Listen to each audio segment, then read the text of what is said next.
If you're a Scott Horton fan, you should go get the Scott Horton bundle at Renegade University. Scott has taught 2 courses for us, one on the War on Terror and another on the Afghanistan War. These are 2 of our most popular courses of all time at RU. In the Scott Horton bundle, you get both of those courses free to stream, as well as Scott's ebook, Enough Already, Time to End the War on Terror.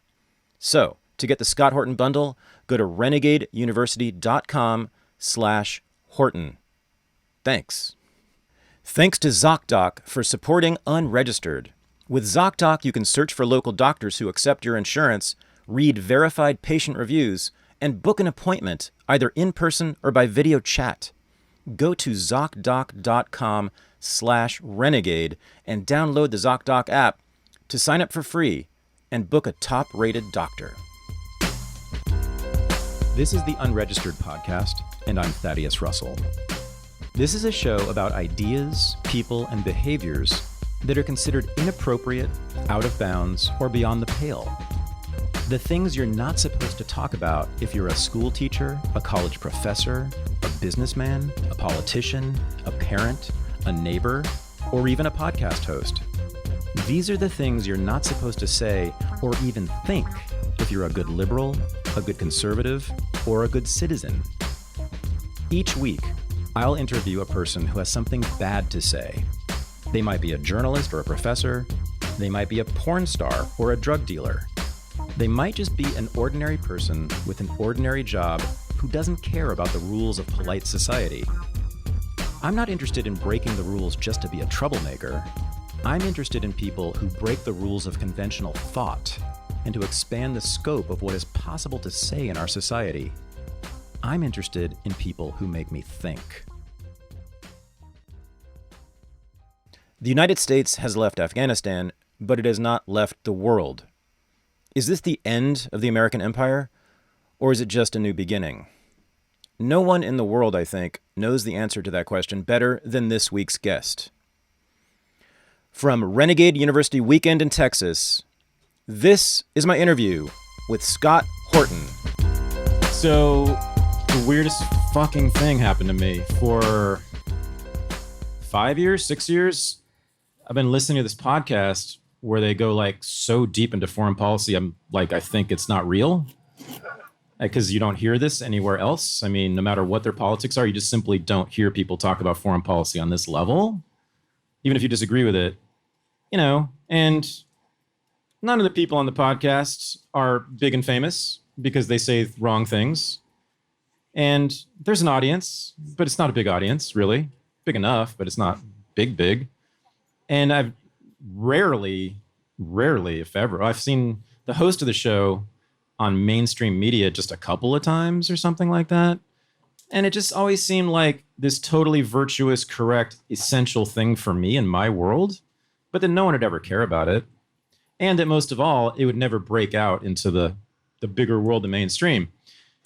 You know, and meanwhile, you have people talking about foreign policy on the media, in the media and in the government, who we all know about, and they're all famous. And I just assumed those 2 worlds would never meet, ever. But that all changed last week. What day was it? Monday, this week. Somehow, they paid Bill Kristol enough money to actually debate this guy.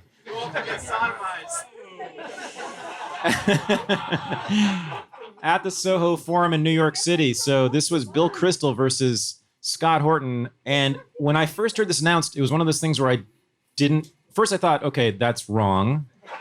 And second, I thought it would never happen. Like the guy would never show. I knew Scott would be there like 5 days in advance, but I just assumed Kristol wouldn't show. And then they had to cancel it because of COVID.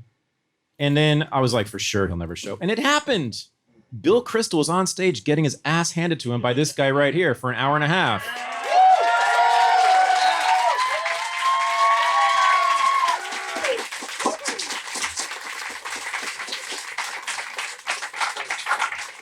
And Scott was telling me before that there was a lot of pressure on him because, you know, if he didn't crush Bill Kristol in front of all of us, like, come on, man. Right? So I'm actually going to say something, though. I thought Bill Kristol presented an argument that is worth considering. Do I have to leave now? I mean, I thought in usual Scott Horton fashion, you just totally overwhelmed him. But I do think, and he didn't make much of an argument, but there was one there, and I want to get into that. But let's talk about just how it went down. I mean, you have stories to tell, right? And a lot of people here want to know about it. So first of all, how did it get set up? Gene Epstein just called you up and said, we're going to do this, or how did it go down? I don't know the story. Yeah, he just sent me an email and said, would you debate Bill Kristol? I guess maybe the prequel is that he had tried to invite Ben Shapiro to debate me back a couple of years ago, and he wouldn't even respond. Right. And so then I guess it would have been 2 years ago, right around 2 years ago, he emailed me and said, well, would you debate Bill Kristol? Mm-hmm. I went, yeah. What am I going to say? No. Yeah, I'll do it. Wow. If you can get him to do it. And then I'm like, well, you know what? Gene Epstein is the former economics editor of Barron's magazine, which is like probably the most important investment newsletter for zillionaires in the world or whatever. Yeah. So he's maybe can pull some strings if he can make this happen. You know, I don't know. It's amazing. So I'll do it. And then I think this must have been talked about a million times because it's been 2 years since the thing was announced.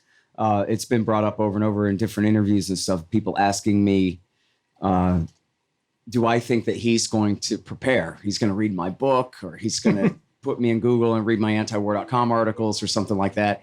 And I always said, no, he's not. The guy, I mean, if any one thing is an arrogant prick. And so he's just going to, he's going to waltz right in there and he's going to say the same thing he always said about how the world's been at peace for 75 years because of the U.S.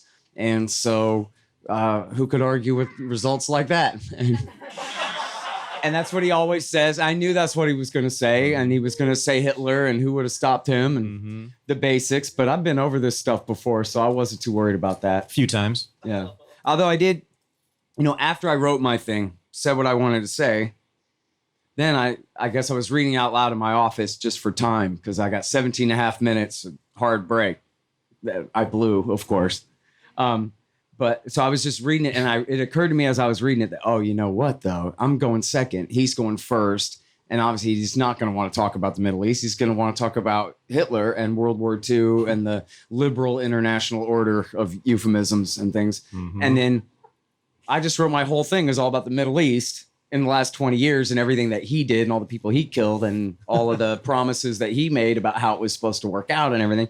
And so then my friend Anthony Gregory, I don't know if you guys remember him. He was always the best writer at LouRockwell.com. Good friend of in mine. the Bush years. Yeah. And great libertarian.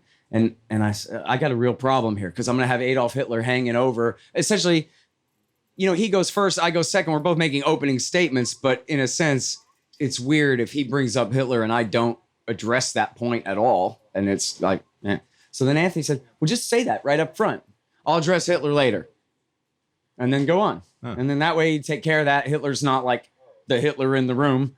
And then everybody knows we can get back to that in a minute. But right now we're going to talk about you and David Brooks said that this was going to be the new American century. Remember that, Yep. And get in and, get into the things where it really is about him. And then that was what was great about the whole rest of the thing. And I'm sure your point about what he might be right about has to do with great power conflict and all of that. But of course, what he didn't want to talk about the whole time was the Middle East. Oh, the Middle East? Yeah, it is complicated.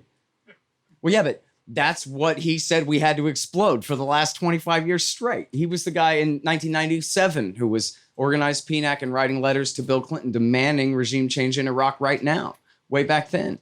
And so, oh, well, yeah, the Middle East is a difficult one, but hey, China and Japan haven't fought, so that's pretty good.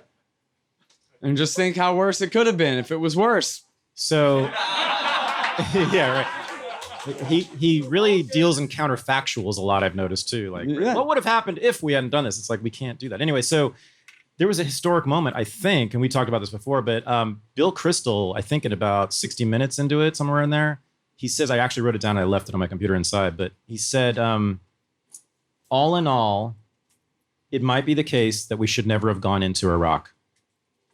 I'm pretty sure that's the first time he's admitted that. There have been other neocons who have sort of kind of come clean. I'm pretty sure that's the first time he ever said that. I think so too. We won. like just there. I mean, how did that happen? That's incredible. Yeah. But he was very actually conciliatory on the Middle East during it. I thought he was very, for Bill Kristol, he's quite soft and kind of. Except when he's lying and saying that non-intervention caused the crisis in Syria, which I'm not sure if he's lying or he just likes that talking point. He knows that that's, the point of view of the hawks is Obama never did enough. Right. And so and then he like oversimplifies that to the nth degree. Obama never did anything at all. Yeah. But yeah, that's not how I remember it. And he also accepted as fact the sarin gas in Syria. Just stated that as fact. That was my biggest error, is that I did not have a chance to go back and refute that, which it is in the book. I have a section called 3 Fake Sarin Attacks where I completely debunk all 3 major sarin attacks in Syria, because it is total bullshit. And he's full of shit when he says that that's true. Yeah, so it's just not true. But the thing is, he said, those were his 2 major claims. We didn't intervene in Syria at all, and Assad did these poison gas attacks. And I was able to refute the first one, but I just didn't have time to get back around to the second one, unfortunately. Yeah. And then there's a story about the end of the debate. What happened at the end? You wanted to talk to him about something else, and he was busy leaving. Yeah, so originally my plan was, I was essentially going to beat him over the head one more time in front of everybody, because I was going to give him an opportunity to do the right thing. But then when I wrote it down, I was talking about with the old lady, they're like, I'm like giving him a chance to be nice, but I'm not saying like, that way you can begin to redeem yourself for all the harm you've caused these people, whatever.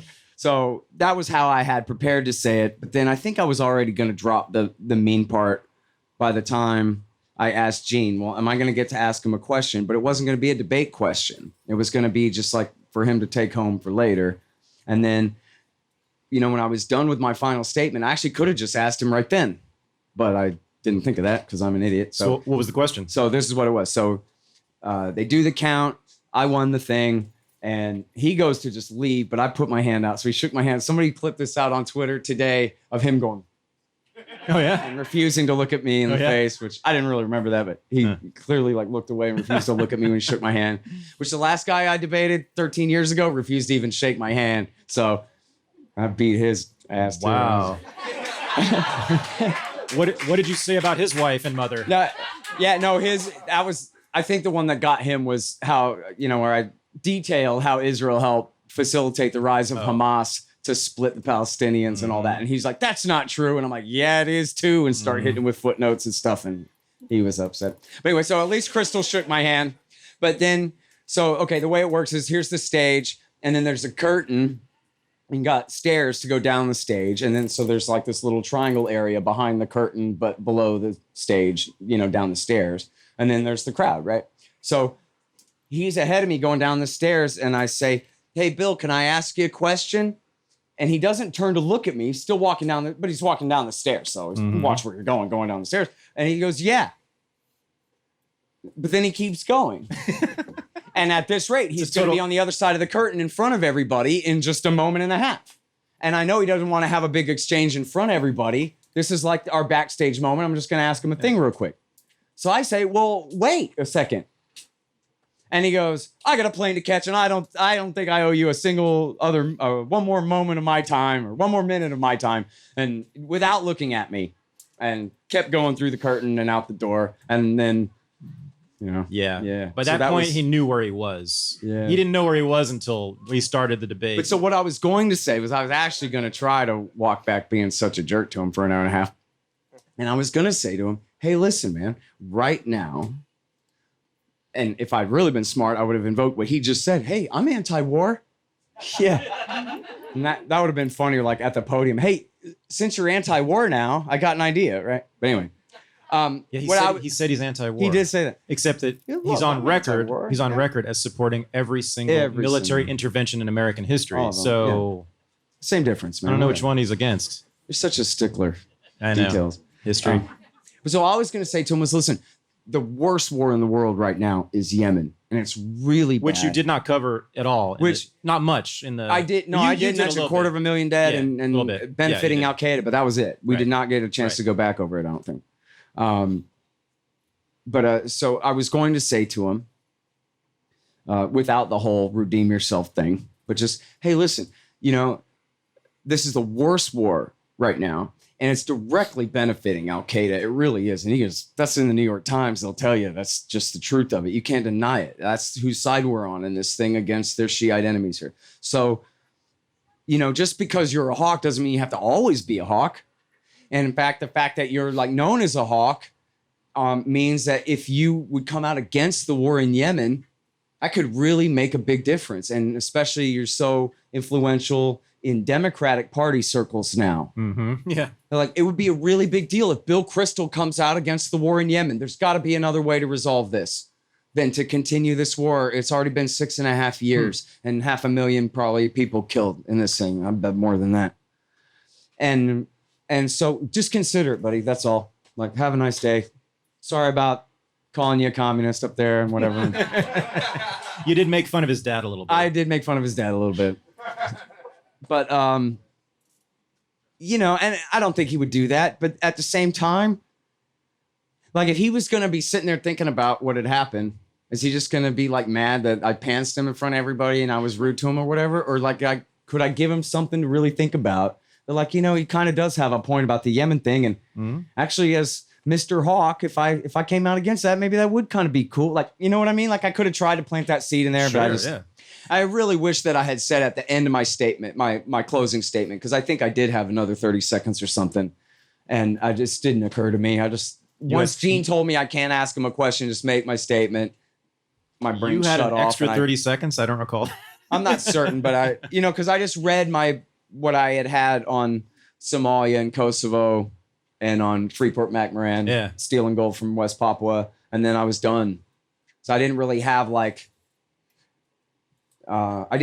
good closing statement, really. I just, I ended with, we don't have any successes in the war on terrorism unless you count fighting 2 wars for Iraqi Shiite factions who hate our guts and want us out. And I don't consider those much victories, So I got many things to talk about, of course, in terms of the substance of the debate, content and history and foreign policy, of course, because you're Scott Horton. But before we do that, I really want to know just how you felt. You said a little bit about this, but how did you feel about the whole experience? What was it like? I mean, this is a huge moment for anyone, especially in your career. I mean, I hate to say it's a pinnacle because it depends on this asshole to be there for that. But I mean, how do you feel about it just in terms of your career as an anti-war activist and thinker? And I don't know. That's what happens when I ask Scott about his feelings. Yes. I don't really have feelings. I noticed. I'm relieved that I didn't disappoint everybody. You know what I mean? There are people who were like, man, this guy deserves to die. Obviously you can't kill him, but let's see how close you can get. Yeah. And I knew that I couldn't like just sit up there and ruthlessly pummel him the whole time, because that's like against the rules of the thing. It's supposed to be a debate about, is regime change good for America? Not is Bill Kristol a piece of shit or not? Everybody already knows the answer to that. And Gene had reminded me at Freedom Fest. I saw Gene in South Dakota, and he said, listen, remember, the debate is not about Bill Kristol. The debate is about regime change. Right. Stick to the point, win your point. You got to make a couple of digs. I'm sure he said something like, hey, you got to do what you got to do, but just make sure to keep your eye on the ball, which is the right thing, the right advice there. So then the question was, can I essentially like hang all of this stuff around his neck anyway, where it belongs, but by attacking it rather than him, but just with everybody knows he's been behind every bit of this. I wanted to find a way to work in. I just I didn't have like a good place to put it, where when they announced the Afghan surge in the Weekly Standard, I can't remember the name of the lackey, but the lackey wrote a blog entry that said, I just talked to the boss and he said, all hail Obama. Right. For announcing the Afghan surge. So I mean, he's been a hawk on everything. Bit of this whole time, and all of the escalations halfway through everything and all these things. So I wanted to make sure that he got stuck with his record, but then like I couldn't do too much worse than that to him without. And even at the end, and Tommy was just telling me, you kept bringing up how much money he made off of this. And then at the end, you gave him the opportunity to say, well, geez, I didn't know this was going to be personal and you were going to be attacking me and stuff. I thought we were going to be gentlemen here. And he's kind of right. But at the same time, this guy's never had a job in his life. He works at think tanks that are financed by Lockheed, like literally by Lockheed, right? Not just some arms manufacturer and Lockheed is the brand name like Kleenex or whatever, but like No, Bruce Jackson from Lockheed gave this guy a few $1,000,000 to create a few think tanks to lie us into war and sell a few $100 billion worth of Lockheed products. You can't just let a guy skate on that. Like you cash some checks, Bill. We know you cash some checks, you know? Well, meanwhile, you know, at antiwar.com, we live off of y'all's $20 donations this whole time. And nobody thinks for a minute that there's some conflict of interest there. You know what I mean? But these guys get away with that. It's not even in question. And when they interview Bill Kristol on TV, they don't announce his conflicts. And they go, well, you know, he's now on his, 13th think tank, because he just changes the name on a new piece of paper or whatever all the time, the Foreign Policy Initiative. And he does get paid by Raytheon and Northrop Grumman and General Dynamics and General Atomics and Lockheed Martin to tell you these things. But that probably doesn't have anything to do with what his opinion is. Okay, go ahead, Bill, and tell us now. They don't ever. So, right? Don't you think that's fair? I bring it up 2 or 3 times when nobody else ever brings it up. Well, I mean, he almost wrote foreign policy himself, right? For a couple decades there. I mean, he was very close to the White House when the wars were happening, and he obviously had the ear of the president. Well, that's the context, and that's what I told Tommy. That was my. He has to be a part of this because Tommy's right that I gave him the opportunity then to say, "Oh, well, you're not playing fair in an Oxford-style debate," which is kind of true, right? But at the same time, I'm not arguing with just a professor, right-wing professor from the University of Science who just has some opinions. This guy's Goebbels. This is the founder of PNAC. This is the editor of the Weekly Standard that Dick Cheney and Scooter Libby would put their lies in the Weekly Standard, and the Dick Cheney would go on TV and say, well, it says in the Weekly Standard that Osama bin Laden and Saddam Hussein have this tight alliance and they're going to kill your mom. And so, and this was the ringleader. This is the guy who, the Project for a New American Century with the rebuilding America's defenses and all the letters to Clinton and Bush, in October, 5 weeks after September 11th, PNAC put out a letter to Bush that essentially said, if you don't attack Iraq, we're going to turn on you as a weakling and a traitor and a turncoat who's not willing to do what it takes and whatever. You think he might have just called up Wolfowitz and said, he is down for Iraq, right? Instead, they had to publicly shame him and threaten him. And a big part of that meant you don't want to give up all your evangelical, born-again Christian end timeser votes, do you? Because that's about 50 million votes that vote however is determined in Tel Aviv they should vote. So you want to be a one-termer like your loser father, or are you going to invade Iraq? That's Bill Kristol in fucking October of 2001, right? And when... Again, all he had to do was ask Paul Wolfowitz, hey, Paul, he's doing Iraq, right? Because Wolfowitz is like, we got to bomb Iraq now. And Bush is like, look, dude, we're going to bomb Afghanistan, and then we're going to bomb Iraq. It's fine. That was settled by the end of September. That was settled by the end of the week. Tony Blair said, listen, I know you guys want to bomb Baghdad. You have to go to Afghanistan first, please. If nothing but for public relations in England. I've got to be able to say that you're not going to just completely let bin Laden go and hit Saddam instead, for God's sake. You got to at least pretend you're trying when you let him go at Tora Bora or whatever it is. They've always been so ambitious, those neocons. Right? By the way, I mentioned Tora Bora, so I got to tell you my new one. I just read this the other day. Task and Purpose is this military journalist site. Great stories there a lot of times. But they got this war porn story about the Air Force Combat Air Controller on scene with Delta and CIA at Tora Bora in December 2001. He's got his laser designators and his radios. He's calling in airstrikes. He's got stacks of fucking planes in the sky. And he's calling in all these airstrikes. And then it's just a sentence that's buried in paragraph 1 million. The context is not really elucidated. And then they called off all the airstrikes on December the 9th. The what? Bin Laden didn't escape until December 17th. The last fucking airstrikes they called him was on the 9th. If I knew that, I had forgotten that. And I've read the CIA and the Delta Force guys' memoirs of that and everything. If I knew that, I don't know how I fucking forgot that. They stopped even trying to drop bombs on them. Right. So what does that mean? What does that mean to you about Well, they wanted to let him go. They let him go. Why? You've read 1984, right? Have you guys read 1984? Yes. Emmanuel Goldstein, enemy, traitor, wrecker, former freedom fighter, turns against us. He's out there. And listen, and to boil it all the way down, how are they going to make your mom afraid that Saddam Hussein is going to give his weapons of mass destruction to Osama bin Laden? If Osama bin Laden is dead, we exploded him to death a year and a half ago. Oh. We won that war. That's what you get for fucking with us. We explode you and then you're done, right? But so if Americans felt that way in December of 2001, how the hell are you going to get them all excited for Iraq a year and a half later? It takes a while to build up our forces in Kuwait to get ready for the invasion. So we need a year of orange alerts, a year and a half of orange alerts, and a year and a half of Osama, Saddam conspiracy theories to keep people afraid, to make people believe this is necessary. Remember, the key word at the time was preemption. We are preempting Saddam Hussein and Osama bin Laden's attack on the United States that we know is coming by doing this war. And you would dare deny us the right to protect this country? Please. We'd do whatever it takes to protect America. And that means stopping Saddam and Osama from getting us. And it's just clear. And you know what? This is in Bob Woodward's book, Bush at War.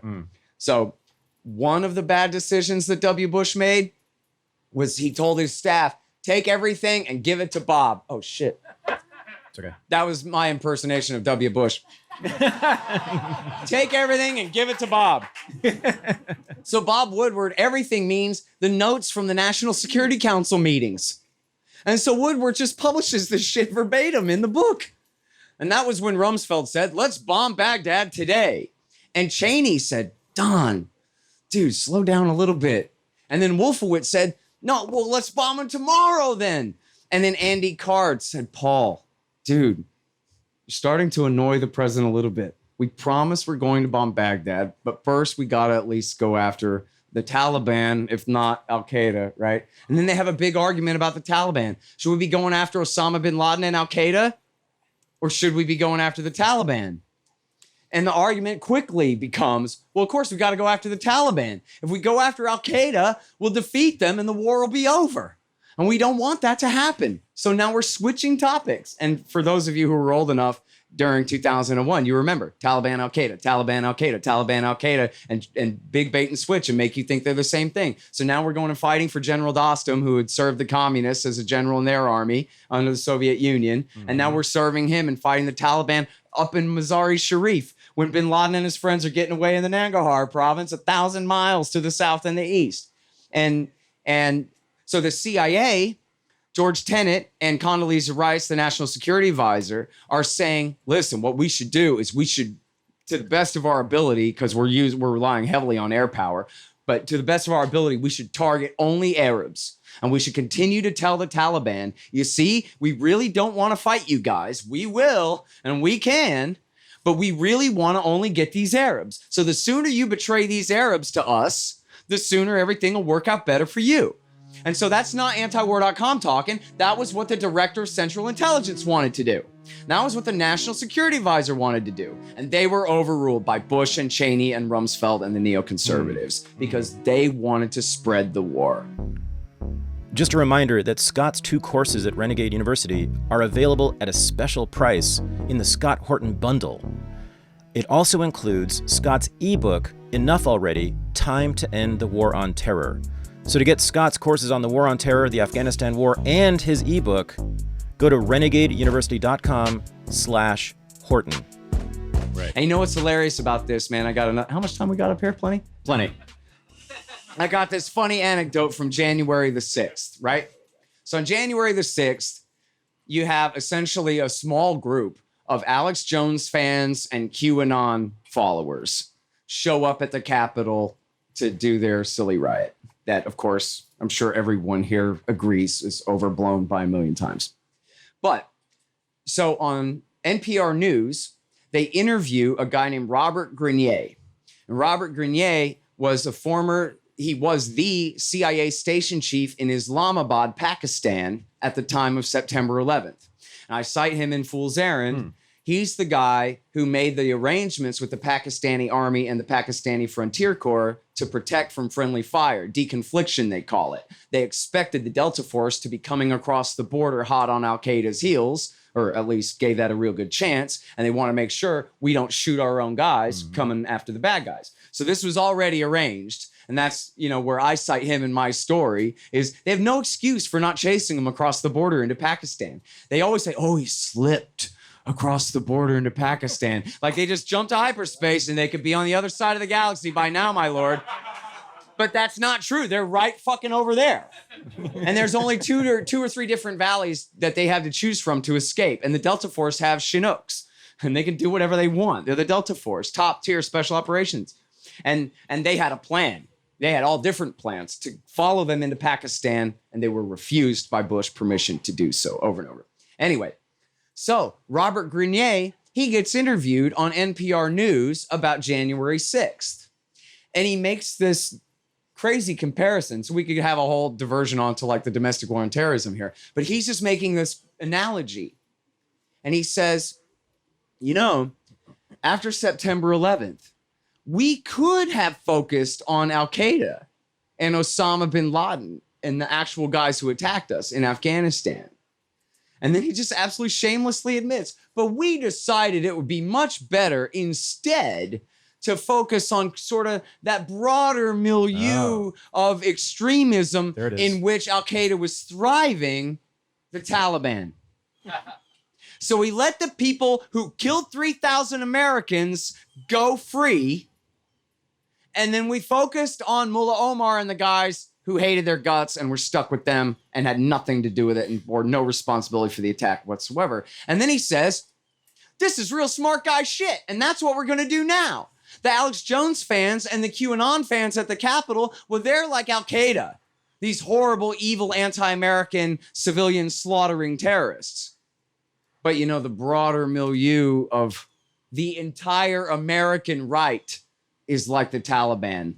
And that's where we have to focus all of our efforts in the new domestic war on terrorism. Indeed. Jesus Christ. Thank you. Like, you know what? What a great metaphor, Robert Grenier. Thank you for making yourself so clear. That like, if I never quite outright admitted in 88 Days to Kandahar that, yes, we deliberately let Osama bin Laden escape. In fact, he tries to deny it in the book. Well, there he is admitting it. That they decided to attack the Taliban instead of Osama bin Laden. And then they spent the next year and a half claiming that Osama bin Laden was going to nuke you and your jammies in your hometown if we didn't preempt that attack by attacking them first. And what's so hilarious about this, sorry, I go on. No, it's okay. Fucking just picture a map of the world in your head for a moment, as vague as it may be, public school graduates here. That like the USA is the world empire. This massive, like it's like what, 7 times the size of Texas, the entire middle part of North America. And they were pretending that Iraq, that we already completely smashed to bits in the war in 1991, that where Saddam Hussein's government didn't even control the city of Basra in the south or Kurdistan in the north at all. He controlled essentially Sunnistan. I don't even know if he controlled Najaf at that point, was essentially an independent city-state. He controlled Samarra and Tikrit and Fallujah and Baghdad. He had this tiny little mini rump state in the middle of Iraq. And our government told the American people that they were preempting an attack by nobody on number one, the USA. Yeah, right. I mean, what a blatant lie. And the cynicism and the sanctimony with which they pushed this nonsense is just world record legendary bullshit. It's just amazing that anyone fell for it at all. And I like telling the story about how I was driving a cab at the time, and all of my night customers all knew better. And it's not that they were liberals. They weren't really political people at all, right? They're professional drunks and bartenders and scumbags, punk rockers and shit. And they're just like, this is bullshit. Give me a break, dude. Saddam Hussein's friends with Osama. Why would he do that? Isn't that kind of like playing with fire? It's just kind of obvious. But if I drove my cab in the daytime, well, every government employee and every college professor and every lawyer and every dentist and everybody with a social class to please, They were all in on the consensus. They all knew this had to be done. And I've told a story a million times about this guy. I took him to, he was like a millionaire, really handsome guy, bigger than 6 feet tall. He owned his own business, like a housing development company, right? Not even a construction firm. Like this guy builds neighborhoods. This guy is a badass. He lives in like the swanky bachelor pad in South Austin. And he's a really smart guy. And we're having this really smart conversation.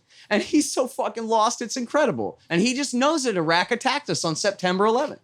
And all I can do is I can go through like the rhetorical stuff. Like, hey, man, well, we went straight to Afghanistan and started bombing their ass. But right now we're spending a year and a half begging the Russians, the Chinese, and the French to give us permission on the Security Council to go after Iraq. Why? It's because it's not a war of defense. It's because we're starting a war. And if you're going to start a war, you have to have a UN Security Council resolution to authorize the start of a war. But if somebody attacks you, you don't have to ask the French if you're allowed to defend yourself. And that's why we did not ask the French if we had permission. We just went. Right. And the French helped us. NATO went with us. So, like, suss that out, bro. That was a year and a half ago. I don't know. But come on. I mean, if Saddam didn't do 9/11, why else would we be attacking him then? Well, because your government is run by evil, lying psychopaths, many of whom serve the foreign state of Israel and put its interests ahead of those of the United States. You know, and they serve, you know, the arms manufacturers, the special interests. Again, Lockheed bankrolled the entire neoconservative think tank movement in the 90s and 2000s. So I have this fantasy of you on stage with Bill Kristol and saying to him, Bill, why did you want to let Osama bin Laden go? Like, why didn't you do that? Well, but that wasn't his call, though. Well, I'm wondering. I mean, so you paint it as if it was in line with the neocon agenda, right? That's what the neocons would have done if they could have, right? Oh, I'm certain. Well, I'm wondering if he would own that in any way. Yeah. And why not? I think that was too far out of his particular jurisdiction, right? I mean, but did he want that? Did he want what they did? Going straight to Iraq, skipping over Afghanistan, but most importantly, letting bin Laden go so that he serves as the useful villain. Well, I don't think, no. In other words, I don't think there's any like specific proof that Bill Kristol ever said, forget Al-Qaeda, let's do Iraq instead. No, I know. Right. But would he? But would he say that? Would it be consistent with his thinking? Yeah, well, I mean, possibly, sure. Okay. I mean, I don't see that there's much daylight between him and Wolfowitz on any of these things. But then again, it's an explosive claim. I mean, again, look, Tony Blair said, look, of course, I promise I'll do Iraq with you. Mm-hmm. But we got to hit Afghanistan first, if only for public relations. Of course. Come on, that's where Osama bin Laden is. Right. You can't do Iraq first. So, I mean, that's pretty simple calculus. I think even Bill Kristol could probably say, well, I agree with Tony Blair about that. You know, like, yeah, we got to make a show of pretending to go after him at Tora Bora and then call off all airstrikes on the 9th of December. Uh-huh. It's amazing. It's 8 such days before he gets away. It's an explosive claim you're making, right? I mean, that would blow up everything if that became known. I'll tell you what. So, Gary Bernson is the CIA officer in charge on the scene there, and he has a book called Jawbreaker. And I don't know if you guys are familiar with this, but a lot of times if a former CIA officer writes a book, it'll get redacted. But then the publisher will leave in the black lines to show you, like, to impress you that, like, what got deleted. So it's not just cut out, it's redacted in the text. Well, so that's how Jawbreaker is. And you read Jawbreaker, and right when it's getting good, there's a bunch of black bars all the time. And one of those times is right when he's in the middle of talking about his frustrations for begging for reinforcements for weeks and weeks and weeks, when he knows for a fact he's got Green Berets in the north, he's got Rangers at Bagram, he's got Rangers and Marines in Kandahar province. All of them are within helicopter right-of-way range, and he's begging for reinforcements. He's begging, and then black bars for 6 sentences, you know, and it's just like that. And the way he puts it, and then Thomas Greer, a.k.a. Dalton Fury, that was the alias, wrote a book called Kill Bin Laden, and he was the Delta Force commander there. And they both just say the same thing over and over. I just couldn't understand it. It didn't make sense to us. And they would just say it's language like that over and over and over again. Yeah. And Greer says, for example, he goes, listen, when you're Delta Force, top tier guys, you have your mission. When it comes to how you accomplish that mission, it's up to you. Strategies decided above your pay grade. Tactics is a free-for-all, up to you guys to do. And he says, in his experience on any Delta Force mission anywhere in his entire career, even if it's something they have to radio back home for permission to do something, the answer is always yes. We want to go east and then north and then cut back west. Permission granted. Always. But not this time. Not when the enemy is a mile away. They got him. He's right over there, and they know he's right over there. And it's Osama bin Laden and 3,000 dead civilians, and the wreckage is still smoking. And they're not allowed to do what they want to do. Mm-hmm. Over and over and over, they're denied. And you know, James Mattis, who famously was the Marine general who was Donald Trump's Secretary of Defense, he had 4,000 marching Marines down in Kandahar province sitting on their ass doing nothing.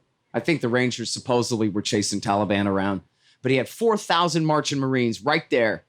And at least according to him, he begged permission to get into the fight and was denied and was told to sit tight. And had thousands of Rangers at Bagram, at least hundreds, I guess. You know, I don't know how many Green Beret A teams up there fighting with Dostum against the Taliban in Mazar-e-Sharif. And everybody knew. They already all knew. Look, so the American people didn't know this, right? Like in general. But if you were interested in Al-Qaeda and Osama bin Laden before September 11th, then you already knew that when CNN and Robert Fisk and ABC News all interviewed bin Laden, they all went to Nangarhar province, to the White Mountains, to what they call the Lion's Den hideout there at Tora Bora. They already knew that was his hideout. So what the fuck are they doing in Mazar-e-Sharif at all, ever? Why was the entire effort not focused on the Nangarhar province from the very first place? This is where the Lion's Den hideout is. This is where the Al-Qaeda guys, one, already are, and two, are more likely, most likely to retreat to on their way if they can get out of the country or whatever. I've lived in a lot of places in my life, and every time I move to a new place, one of the things I screw up is finding a new doctor, and I often go months or sometimes even more than a year without having a doctor because it's so difficult to find a doctor. At least it was until ZocDoc.com, one of the new sponsors of the Unregistered podcast. All that has changed now with ZocDoc, and I can tell you how. Just download the free ZocDoc app, which is the easiest way to find a great doctor and instantly book an appointment. With ZocDoc, you can search for local doctors who take your insurance, you can read verified patient reviews, and you can book an appointment either in person or by video chat. You never wait on hold with a receptionist again. Whether you need a primary care physician, a dentist, dermatologist, psychiatrist, eye doctor, or any other specialist, ZocDoc has you covered. Go to ZocDoc.com/renegade and download the ZocDoc app to sign up for free. Every month, millions of people use ZocDoc. If you have used ZocDoc, and I'm one of them, it's my go-to whenever I need to see a doctor. ZocDoc makes healthcare easy. Now is the time to prioritize your health. Go to ZocDoc.com/renegade and download the ZocDoc app to sign up for free and book a top-rated doctor. Many are available as soon as today.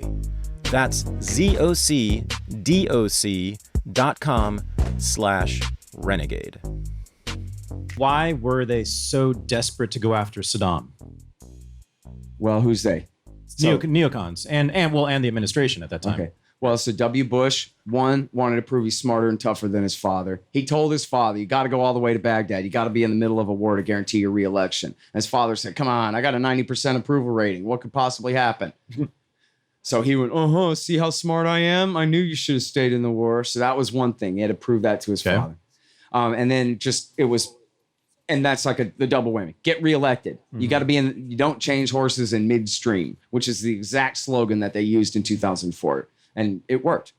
Even after he lied us into war, he was reelected because, hey, we're in a war. Mm-hmm. So that was him. And Karl Rove, of course, had the job of making sure that he got reelected. Now, for Dick Cheney, I can't exactly prove this, but I got a correlation with some causation, I think. Mm-hmm.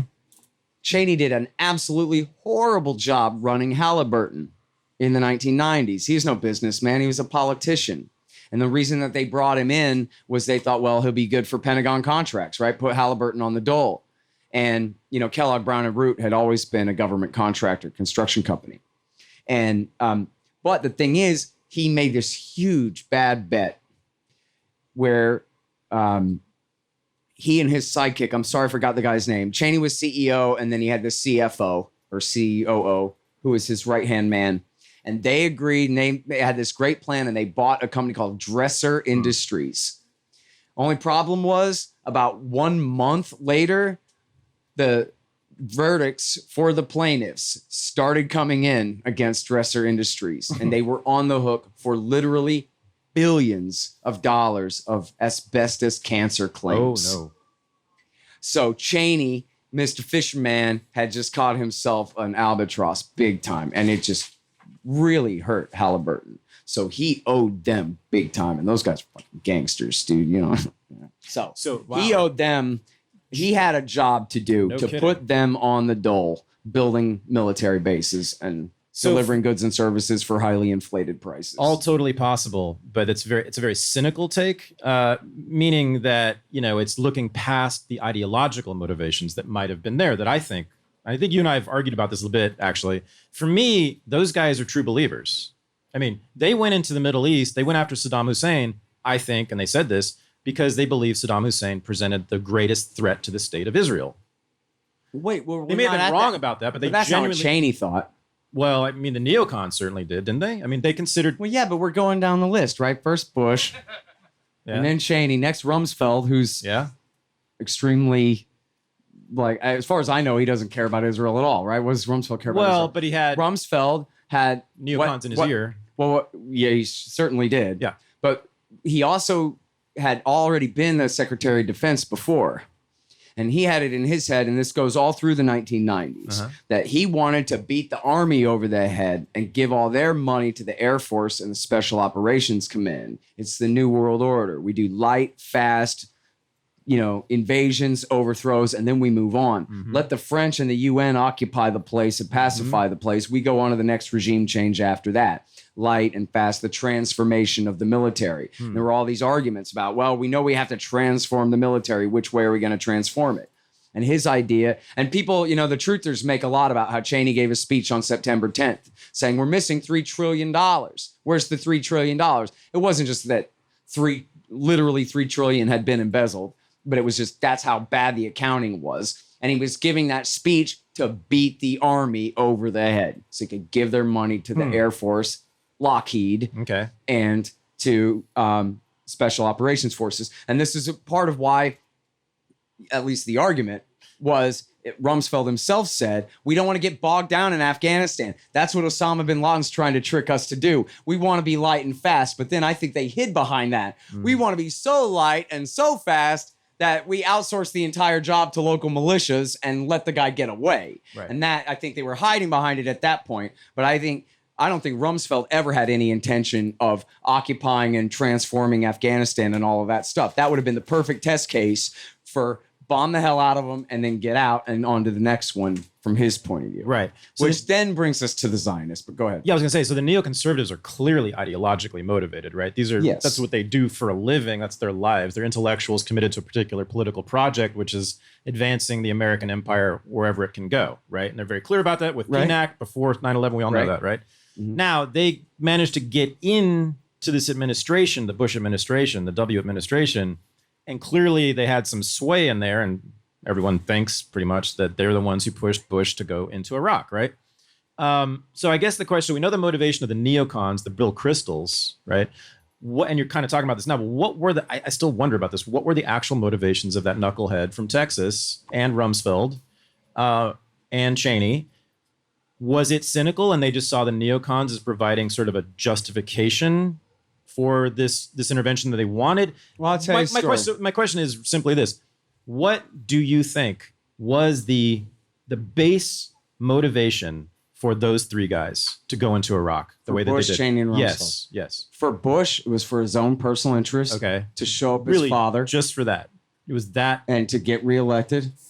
Well, okay. That's a big And one. I mean, are you asking me, did I think he was afraid of Saddam Hussein attacking America? No, I don't believe that he was I don't believe that any of these men believe that Hussein was a danger to the United States. No, of course not. But maybe, what they would say is he was a threat to Israel and the greater Middle East, for control of the Middle East. And to me, that's actually the best argument. I never heard Bush, Cheney, or Rumsfeld say that outright, I don't think ever, that, the problem is Hussein is a threat to Israel. Yeah. I don't think that was their perspective. Israel was saying that, certainly. Israel was saying that, and Paul Wolfowitz and Scooter Libby and Stephen Hadley and Feith and Eric Edelman and Elliot Abrams and Abram Shulsky and did I say Wolfowitz 3 times, and Richard Pearl and Gene Kirkpatrick, of course, and all of the neoconservatives, Harold Rode, John Hanna. They brought the whole crew in, and it was the Jewish Institute for National Security Affairs, the American Enterprise Institute, the Washington Institute for Near East Policy, and the Project for an American Century. They were the guys who did it. Colin Powell says it's the men from Jinsa. No. The Jinsa crowd. That's Colin Powell. The men from Jinsa is an article by Jason Vest, which is really good. Jinsa is Jewish. What is it called? The Jewish Institute for National Security Affairs. Which is quite a name. And that's Joshua Moravchik and some of these other guys. And so look, these guys. Okay, so here's the thing with the neocons. Anybody can go read this. It's quick and easy. It's ridiculous, but it is what it is. It's called The Clean Break. And it's written by David Wormser. And Wormser played a very important role as one of the neocons in the administration. I'll say this part first. When he was hired by W. Bush, the first thing he did, he was in the Pentagon in charge of kicking all the real Arabists and experts out with, I believe Harold Rode was his counterpart there. They worked together to do that. And then he also was part of what was called the Policy Counterterrorism Evaluation Group. And these are the guys who cherry-picked through the CIA's trash to try to pretend that Saddam was allies with Osama bin Laden. Across the hall was the Office of Special Plans, where they did the weapons of mass destruction lies. Then he goes on to the State Department, where he works with John Bolton to keep a leash on Powell and his man Dick Armitage in the State Department for another about year after that. And then he becomes Dick Cheney's first Middle East advisor and then foreign policy advisor. And then I think stayed through at least like 06, something like that. So in the very busy man in 3 different departments, right away in the W. Bush years there. Now rewind to 96. Okay. Wormser writes for an Israeli think tank a study called A Clean Break, a new strategy for securing the realm. And it was written for Benjamin Netanyahu, who at that time was the brand new prime minister of Israel for the first time. He was in for, I think, just 1 term and then was out and came back in 10. Right. But this is when he was the prime minister the first time. And this doesn't make any sense, but this is what Wormser believed. And this is what the neocon consensus essentially was. That if we get rid of Saddam Hussein in Iraq, everybody picture the Middle East here for a second. We get rid of Saddam Hussein in Iraq. That will break the chain between Iran, Syria, and Hezbollah in southern Lebanon. But now that doesn't make any goddamn sense, see, because Saddam Hussein is the roadblock in that alliance between Iran, Syria, and Hezbollah in southern Lebanon. So what the hell they want to get rid of Saddam Hussein for? Well, the thinking was that if we get rid of Saddam Hussein, the Jordanians will become dominant in Iraq. And the Jordanians, and by the way, the Shiite supermajority in Iraq, they just love bending over and being told what to do, as long as the person telling them what to do can claim to have the blood of Muhammad. And the Hashemite kingdom in Jordan claims to be the direct descendants of Muhammad. So these Shiites, they'll just do whatever they're told. Well, guess what? That's not how it works at all. The Hashemites are Sunnis, and the Shia don't give a damn what they say, and they never did. And when the British-backed Hashemite king ruled Iraq 75, 80 years ago, the Shiites had a fatwa banning any religious Shiite from cooperating with the kingdom in any way.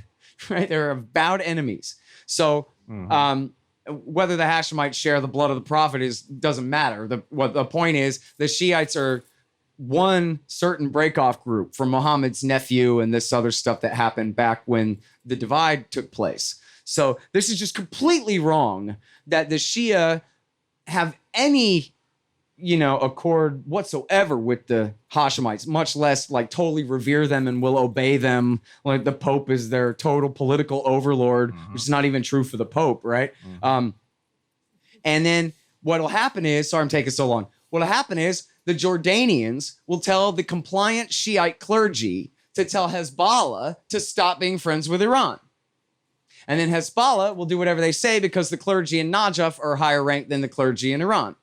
Well, this is just completely stupid and wrong. Absolutely stupid and wrong. And from the moment they invaded the country, the Iraqis who had taken Iran's side in the Iran-Iraq war back when Jimmy Carter asked Saddam to invade Iran for us, they started coming across the border. Oh, I should say, too, the same guys that George Bush Sr. encouraged to rise up against Saddam Hussein in 91 after Iraq War I and then stabbed in the back and let Saddam put their insurrection down. When W. Bush came in 03, he picked up right where his father left off and brought these Shiite groups right to Baghdad. And who were they? They were the guys who've been living in Iran for 30 years. Or at that time, 20 years. And it turns out, guess what? Ahmed Chalabi, the Iraqi exile who sold this line of bullshit to these neoconservatives, INC headquarters, the Iraqi National Congress headquarters was in Tehran. And he was working for Iran all along. And the Ayatollah was just like, man, how am I going to get rid of Saddam Hussein? I know. I'll get the American Zionists to get rid of him for Israel. They're a bunch of goddamn idiots. They'll believe anything, right? Like, this should be fine. And it was. And it didn't work out as they planned at all. And that was why when I hit him over the head with that in the debate, he didn't have anything to say about that. Oh, yeah, their best laid plans to make the Jordanians dominate in Iraq didn't pan out. And the Iranians won that war. And he's just like, yeah, that's pretty much right. So the final score was 85-9. Scott won this. And that's because Bill Kristol didn't do a good enough job. So what I'm going to do now. That is true, by the way. And some guy on Scott, stop. Some guy on Twitter said anybody could have beat Bill Kristol. And I'm like, that's probably right. Doesn't matter. I admit that. So here's what we're going to do. I'm going to play Bill Kristol. Okay. Play Robert Kagan. He's smart. I did that with Robbie Martin on my show. I did Kagan for a half an hour, and Robbie had no answer. So you better do better than that. I'll try. So here's my Bill Kristol, Mr. Horton. I enjoy being back on the Upper West Side because I used to go play pool at 96th and Broadway, and it was a guys and dolls experience. What was that about? I was trying to make contact with guys the common and dolls? man. Are you 500 years old? Anyway. So no. He made actually a respectable argument, and so I'm going to try this. So Scott, in the 19th century, we had at that point the convergence of modern technology, weaponry, with ancient tactics. So you had lines of men rising up in fields and shooting at each other. Just people mowed down. And these were wars all over the world. In the 19th century, we also saw the race for Africa, the race for Asia. We saw colonialism at full tilt. We saw people being slaughtered for outright naked colonial aims.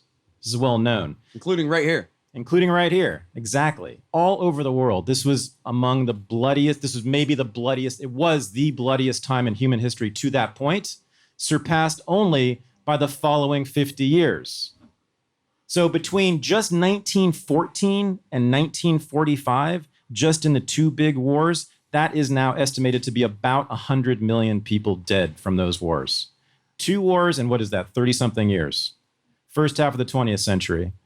Well, since then, and this was Kristol's main argument, basically his only argument, I think. Since then, yes, I know, Mr. Horton, you're very upset about the people of Korea and Vietnam and Laos, et cetera, and Cambodia. But you have to grant that certainly far fewer people died in those conflicts than in the big wars that I just listed. And you just simply have, just objectively, you have far lower casualty numbers globally over the last 70 plus years. You have vicious, disgusting, horrible conflicts here and there, most certainly, many of which were carried out by the United States of America, but we killed a whole lot fewer people, and we have dominated fewer people's lives, and I would say that's generally true across the world. This is a fact, speaking as Thad Russell now, this is a fact that has bedeviled me as I am writing this book about the history of American foreign policy, in fact, from your point of view, as you know. We have to deal with this. The liberal world order created, the so-called liberal world order created by the United States of America following World War II, has been hegemonic, right? Since then, the United States has run the joint since 1945, and we have seen more peace and more prosperity and more democracy and all the good things we like or claim to like. But mostly, more peace, less death, less killing, fewer wars. Is that an accident? That happened to coincide with the period of American dominance, the height of the American empire, the system that the United States established in 1945? I know what some of your answers are, but that seems like a fairly powerful argument to make against you. Oh, sure. Okay. Well, I mean, the most obvious answer is that no, it's just atomic weapons, right? The major powers haven't fought One answer. because they'll all lose their own capital city if they start a war with each other. And so instead, they fight smaller brush fire wars against helpless third world. Why is it not the existence of this dominant hegemon who no one can fuck with that stops people from starting wars in the first place? It's stopped the commies after Vietnam. Well, it's only so dominant when it comes to atomic weapons, right? The Chinese and the Indians and the Pakistanis and the Russians. I mean, you could say the French and the British and the Italians are our close allies, and under their arsenals are sort of, kind of under our influence, if not control. Sure. But yeah, it's meaningful when Mao has his own atom bombs. Indeed. That you can't attack. Right. You know, and in fact, why didn't they attack Mao and stop him from getting atom bombs? Because the Russians would have used their atom bombs, Right. if we started a war with China. Right. So the atom bombs have kept the peace on the face of it between the major powers. You could argue you didn't need the UN Security Council for that at all. And in fact, if you look at the, certainly like the Rothbardian just tradition, the point of view of it is that the even the League of Nations, and that whole kind of setup, but especially the United Nations and the way the international law is set now, where it's a crime for any nation to move their border with force. Right. But then that means somebody's got to be the world army to enforce the world law. Right.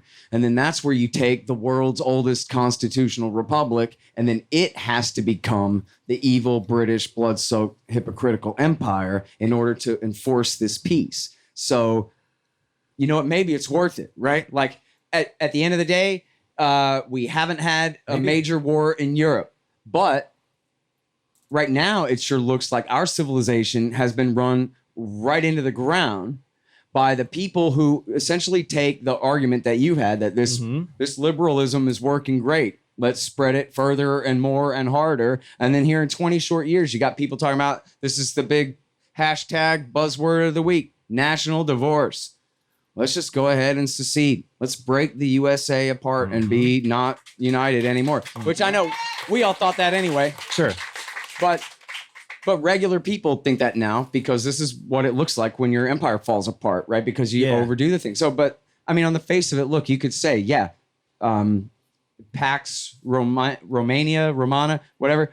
Pax. Yeah, they keep the peace within the borders, right? The U.S. government I think it's fair to say that if we had 50 states in the middle part of North America with no federal government whatsoever, the states would fight. Yeah.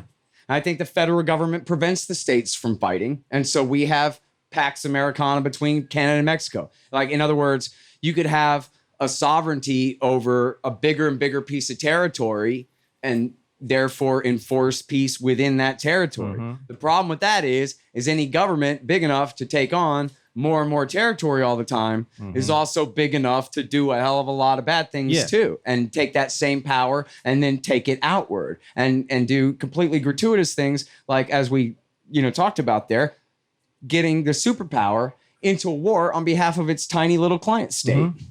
When you would think it's the flea wagging the dog, when it should be entirely the other way around if it's to be anything at all. Right. So I would say the data, right? You have fewer deaths globally, right, during this period, but then you see the United States declining pretty fast during this time, right?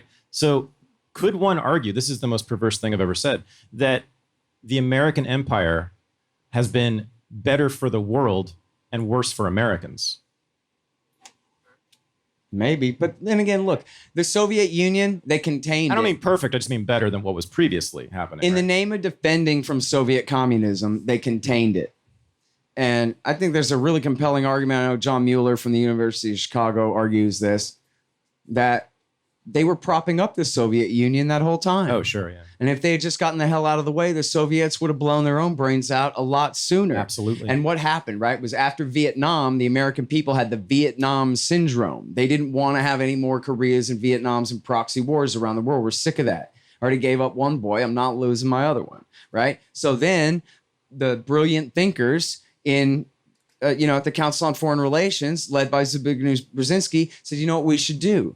Instead of containing communism, since we kind of can't, let's bait them into overexpansion. Mm-hmm. This is the whole reason that they started backing the Mujahideen in Afghanistan. They said, we want to bait the Soviets into invading to prop up the communist government in Kabul, and then we'll give them their own Vietnam, meaning a long-term, no-win quagmire that breaks the bank and disrupts and divides the society back home. And then everybody agrees, and they're right, too. And this includes the Reaganites and Hillary Clinton herself and me and everyone. This was one of the straws that broke the camel's back that destroyed the Soviet Union, was they waged this massive decade-long, $100 million in 1980s money in communist dollars. They spent $200-300 million, whatever it was, $1 billion there that they didn't have to spend. And it helped run the empire into the ground. Now, that's not exactly the same as baiting them into invading West Germany. But in fact, and this is something that I wish I'd said in the damn debate with him, was when he talked about keeping the peace all through the Cold War years, was Andrew Coburn, the great Andrew Coburn. If you guys know the Coburn brothers, they're leftists. Alex was the founder of Counterpunch. He's now dead, but his brothers are the greatest journalists. Patrick is the great Middle East correspondent for The Independent, and Andrew writes great books, including the biography of Donald Rumsfeld. That'll kill you, man, if you haven't read it. Love the Coburns. It's so good. It's so good. So, what the hell were we talking about? I started talking about how much I like the Coburns. Oh, I know. Andrew Coburn wrote a book in 1981 called The Threat. Oh, yeah. And it's about how the Red Army in Eastern Europe ain't shit. Their tank treads are all rusted. They got no boots. They got no ammo. They got no gasoline. They couldn't invade West Germany for a week. And the U.S. and the French and the West German armies could beat their entire ass without using a single atom bomb. The entire Red Army occupying Eastern Europe is a Potemkin village. It is a deterrent only. The idea that they're going to conquer, roll into Lisbon, get the hell out of here. Of course. So in other words, and look, when they created NATO, Robert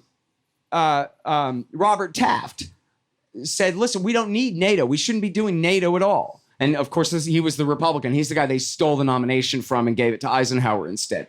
And he said, we don't need NATO at all. And if we needed anything at all, it would be we keep our troops in Europe long enough for the French and the Germans to remilitarize against the Soviet Union and keep them out. And then we bring our troops home. Why in the hell should boys from Alabama be on the line for the French forever? It makes no sense. And now they just got their asses handed to them for years by the Germans. Their cities and their economies are a wreck. We'll stay until we got them back on their feet.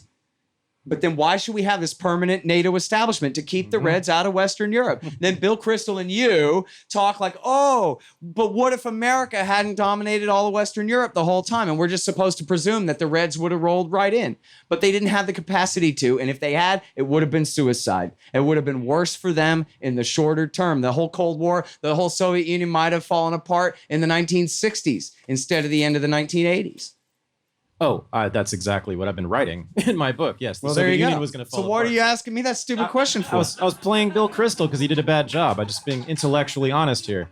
Okay. Where did all the question That's a answers fair- go? We had a whole line. I got a fair point from your same point too. They're running. You could probably make a better point about Asia, but I still don't buy it. Right? The idea is that America is keeping Japan and Korea and China and I guess whoever else, the Vietnamese and the Filipinos from fighting. But I just don't buy that. I mean, if there's any kind of real threat of war there, it's between China and Taiwan. But America's policy for 50 years has been that they're one country and will be reunited someday, but we hope not by force. Mm-hmm. But the God's honest truth is if it really comes down to it. Like, let's say this afternoon, the Chinese launch a full-scale attack on Taiwan. What are we going to do about it? We're going to lose a couple of aircraft carriers and battleships in an attempt to to keep the Chinese out of Taiwan? And then to what end? And what difference does it really make to the American people? Other than, and I'm not saying we don't care about violence, but I'm just saying Microchips. if it was the Chinese, if they take over the Taiwanese factories, then they can turn out the microchips too. Or maybe, of course, ADM can start making them again. Of course. AMD, which is, I always confuse ADM and AMD. That's AMD. Yeah. All right. So, yeah, I just don't buy it. And look, I mean, does anybody really think that the Chinese are going to invade Japan?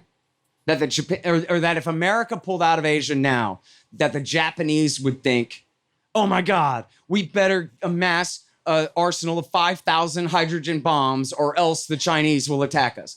I don't think there's any reason for them to really feel that way. It'd probably be nice if America hosted a big conference on the way out where like people can get on the same page. But the neocons were big champions of what they call the democratic peace theory. Wherever there are democracies, they don't fight. Well, that's not really true because look at Israel and Lebanon, or look at the North and the South, or look at whatever exceptions where democracies did fight. But if there's a real argument there, it's one that libertarians know well, and it's the capitalist peace theory. As Frederick Bastiat said, where goods do not cross borders, soldiers will. Well, the opposite of that is let's trade and keep the peace. And when countries are economically interdependent on each other is when they're less likely to fight. And take, for example, when the Chinese shot down the spy plane in the spring of 2001. Remember that? And the Hawks were like, come on, let's get them and do some tough shit and talk shit. And Secretary of State Colin Powell, a.k.a. Wall Street, said, no, we're not going to do that. We're going to be cool. We're going to call them and we're going to be real polite. And we're going to ask very nicely for our plane and our men back. And we're going to sweep this thing under the rug and we're going to go on. And why? Because we got $1 bazillion invested there and they got $1 bazillion market here. And we want to keep business going. And so somebody needs to write a whole book about this. And I don't know exactly like where are the edges of the topic to tackle it, but there is some kind of tension and war inside big business in America between those who profit from manufacturing and selling cheap Chinese crap or good stuff, whatever it is, versus those who want to sell weapons to the Pentagon in the name of the Cold War against them. There is. And the military-industrial complex lobby is so powerful. And so where the hell is Walmart? We need them. And we need the other corporations who stand for trade and economic interdependence to make themselves very clear and put their money where their mouth is, where their future is, where all of our future is. We have to maintain the peace with China no matter what. You know why? Because they got H-bombs. That's why. We can never fight them any more than they can ever fight us. So then what's our only other choice? We got to figure out a way to get along. It's just as simple as that. Amen. All right, Noah. Hey, so you mentioned national divorce, and I see the fellow over here with the Texit stand, and great idea. But I have a question. Do you think the neocons and neoliberals would let Texas leave the union with all of its oil without killing everybody? Well, I guess I put it like this. First of all, I think there's a reason the biggest military base in America is 100 miles up the road from Austin, Texas. But I also think that, like Iran's civilian enrichment program, it's a latent deterrent. No state is going to secede from this union. That argument has been settled. I mean,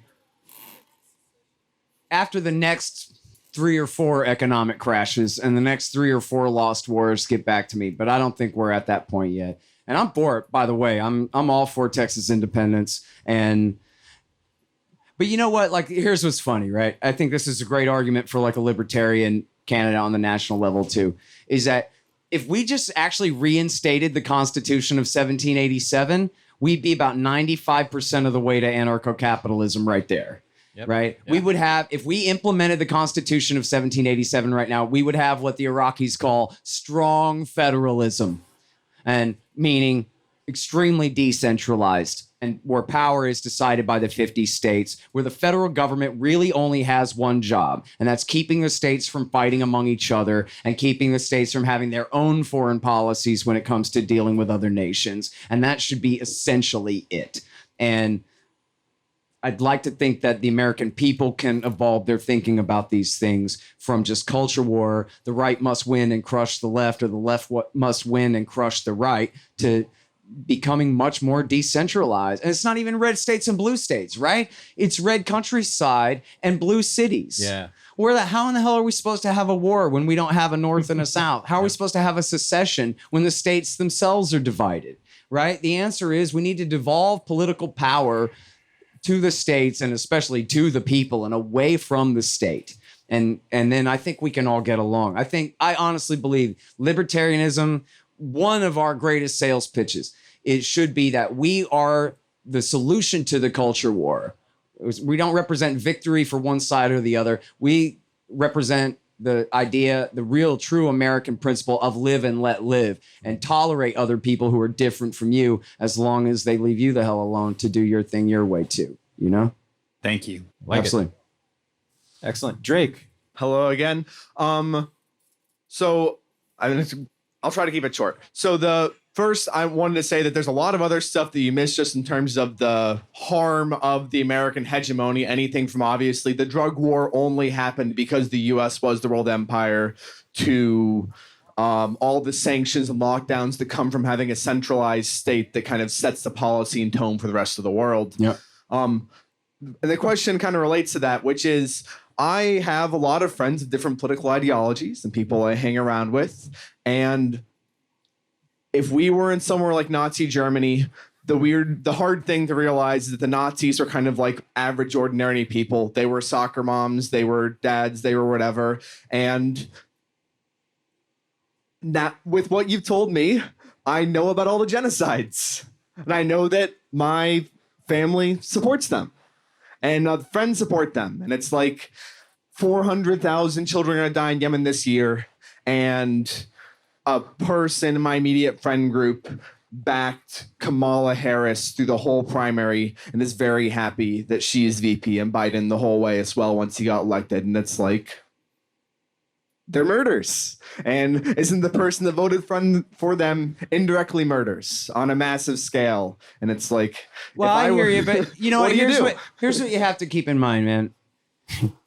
You know, the people that you're talking about, their brains are full of lies, right? They don't come up with this stuff themselves. You know, they believe things that aren't true. And then they're left to make decisions based on the wrong kind of information. So you got to cut them some slack and give them some grace, especially when they're not the ones in the position of power, you know, pulling the trigger or whatever. These are your people, your friends, your family. Don't break up with them over this stuff. Just win them over. And look, and this is something I learned driving a cab. You attack the left from the left and the right from the right. Yeah. The neocon from the neocon. Yes. Right? And you go, look, left-wing friend, I know that you believe in this. Well, don't you see how this is the same thing as that? Take drugs and gun control. The economics of gun control are the exact same as the economics of drugs. So if this shit doesn't make any sense, then neither does that. And you can play the same game on your right-wing friend. Can you imagine if they outlawed guns and then the only gun dealers were the most ruthless killers in America, were the only people you could buy guns from, and at these extraordinary prices, and cops are kicking in people's doors and seizing their guns at all times and all these things? Well, that's the same thing as drugs. And the more illegal you make them, the higher the price goes, the more incentive there is for people to enter the black market and all of those things. So give them something they're good at, and then just ask for a little consistency and see if you can make an improvement, you know? And I guess then a fast follow-up would be, is there a point where you draw a line where you change your mind, where people have heard the arguments enough that won't change, or the U.S. is genocidal enough and killing enough people that you have to take a stand, or even like maybe do a little bit more than sympathize with the terrorists that saw their families get blown up in Pakistan? Yeah, well, most of the people blown up in Pakistan didn't have anything to do with terrorism at all, but... Well, I'm talking about sympathizing with a terrorist here that retaliated. No, man. I mean, if I was that fed up, I'd just move away. Okay, that's fair. But yeah, don't hurt innocent people, dude. There you go. Yep, thank you. Good rule. We like that rule. Jody. Hey. Hi. Scott, thanks for being here. You made my husband's year, so thank you for that. So because of the imminent turn of the war on terror to domestic radical extremists, we're all on a list, guys, due to COVID, CRT, January 6th, etc., based on everything you know about what they're willing to do to a populace that they view as a threat, what can we expect to be turned on the American people in the near future? Well, I don't predict, mass roundups or gun bans or martial law or any of these kind of scenarios of the worst kind of case scenarios. I think the worst thing to watch out for, stuff like our Fed posting friend over here proposing acts of violence, things like that. I'm fooling. I'm sure he's fine. Somebody knows him, right? I don't know. But political radicals need to keep in mind that their new friend who keeps saying crazy stuff and trying to get them to do stupid things is not really their friend. And I think that's really when it comes to counterintelligence type programs against activists, that's the worst thing, is getting entrapped into felonies, But then also, if somebody, especially like if you're really making headway in a political group and all of a sudden you're hearing rumors about all best friends backstabbing each other and doing all these things, make sure that you know it's true before you react, because that'll be the first thing the FBI does, is forge a letter from your husband's ex-girlfriend, and have it accidentally end up in your lap or whatever it is. So that's the kind of thing that, in America, they don't really assassinate journalists and really crack down in the worst way, usually. There may be some very small exceptions, but a little bit of harassment, like organized government harassment, can go a very long way. Yeah. So that's something also to really keep an eye out for. And you know what? Like, I hate to accuse the dead man he didn't really do anything wrong. He just did something dumb. When Duncan Lemp posted pictures of his guns on Facebook, and then the cops said that gun looks like an illegal gun, and then they murdered him. But then the thing was, they went, oh, guess what? Oops. It wasn't really an illegal gun. It just looked like one. Not sorry. But he's dead. And his baby's got no father. So don't do stupid shit like that. You know what I mean? There's no point in... Everybody knows that we're libertarians and have guns, okay? You don't have to go and pick a fight with the sheriff's department over some shit, Yeah, please don't do that. Seriously, don't do that. Seriously. So I forgot your name, but you this guy right here signed up yesterday to come. Yes. Yeah. Oh, great.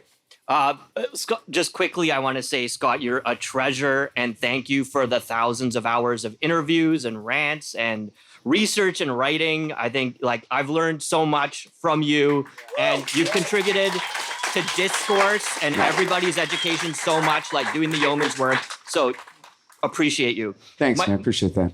My question is, if you could just explain and double down on what was the nature of the relationship before 9/11 between Al-Qaeda, Osama bin Laden, and the Taliban, because, what was the nature? Like the narrative is that they were harboring them there. Why was Osama in Afghanistan? Why, if there was this kind of split between them, why was he allowed to be there? And what was he doing there? Why did the Taliban have him there? And why, in your view, would have it been relatively easy to kind of divide them and split them up? Right. Yeah. Great question. So, first of all, my last interview of Gareth Porter last week was on this topic, and he's the very best. Everybody knows that.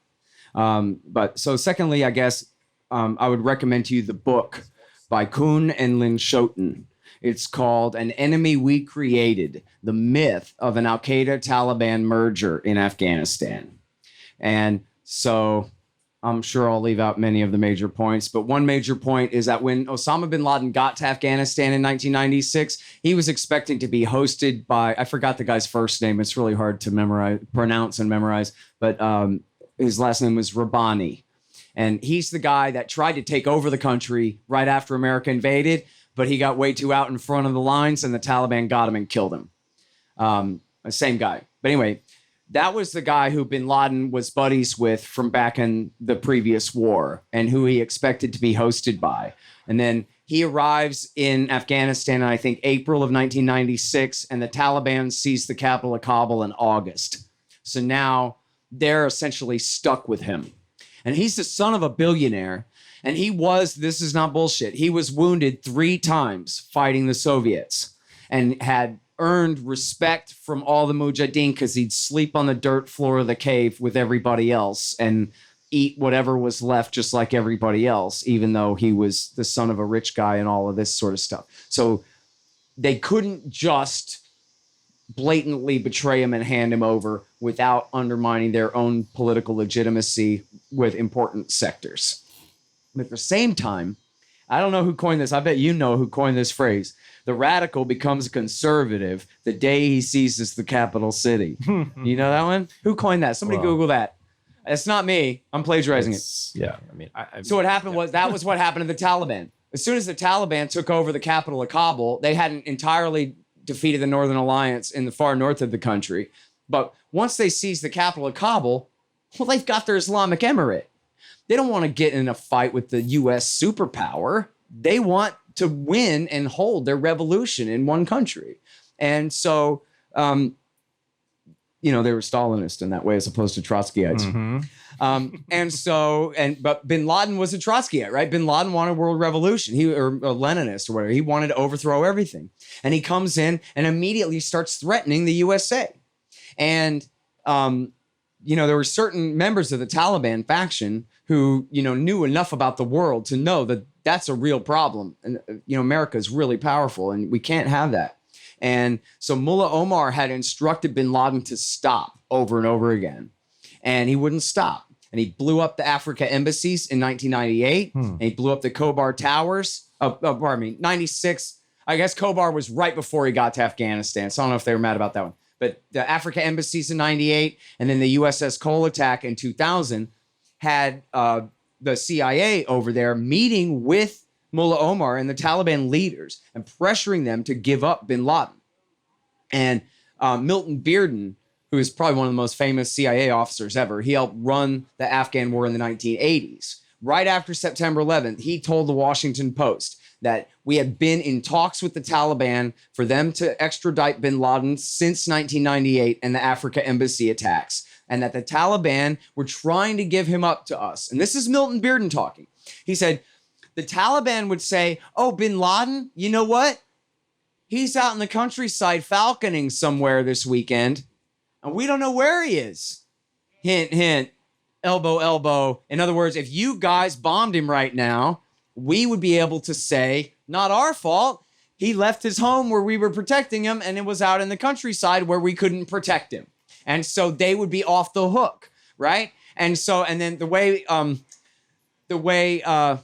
Bearden tells the story, he says, so the Taliban would say, he's out falconing. And we would say, hand him over.